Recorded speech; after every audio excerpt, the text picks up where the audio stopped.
प्रचारासाठी उपमुख्यमंत्री देवेंद्र फडणवीसांच्या सभांची सर्वाधिक मागणी महायुतीच्या उमेदवारांसाठी फडणवीसांच्या 125 पेक्षा जास्त सभांची तयारी।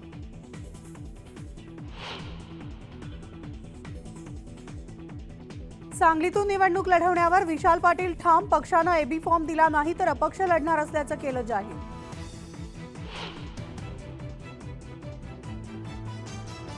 काँग्रेसचा एबी फॉर्म जोडला नाही, मात्र शेवटच्या क्षणालाही फॉर्म जोडला जाऊ शकतो।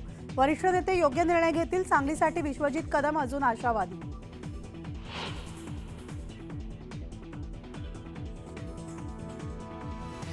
अजूनही विशाल पाटलांशी चर्चा करून तोडगा काढण्याचा प्रयत्न सुरू। चुकीचं पाऊल उचलणार नाहीत याची काळजी घेत असल्याची थोरातांची प्रतिक्रिया।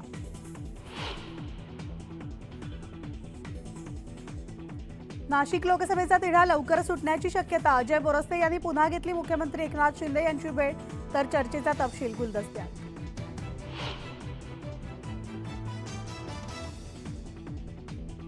सुप्रीम कोर्टाच्या आदेशानंतर अजित पवारांच्या राष्ट्रवादीकडून घड्याळ चिन्हासंदर्भात निवेदन जारी।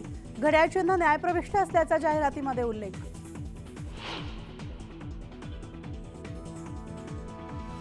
पहिल्या टप्प्यामधील लोकसभा निवडणुकीच्या प्रचाराचा उद्या शेवटचा दिवस। उद्या संध्याकाळी 6 वाजता पूर्व विदर्भामधील 5 मतदारसंघात प्रचार तोफा थंडावणार।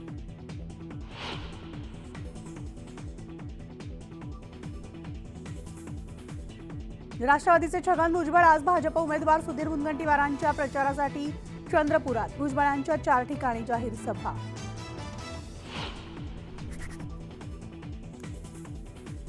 16व्या वर्षी तरुणाचा हृदयविकाराच्या झटक्याने मृत्यू। नाशिकच्या लहवीत गावातली धक्कादायक घटना।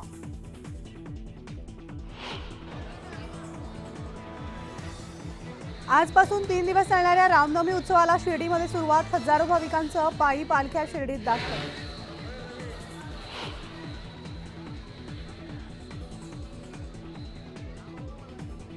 आणि सलमान खानच्या घरावर गोळीबार करणाऱ्या 2 हल्लेखोरांना गुजरातच्या भुजमधून अटक। हल्लेखोरांचा लॉरेन्स बिश्नोई गँगशी संबंध, दोघांना मुंबईत आणलं।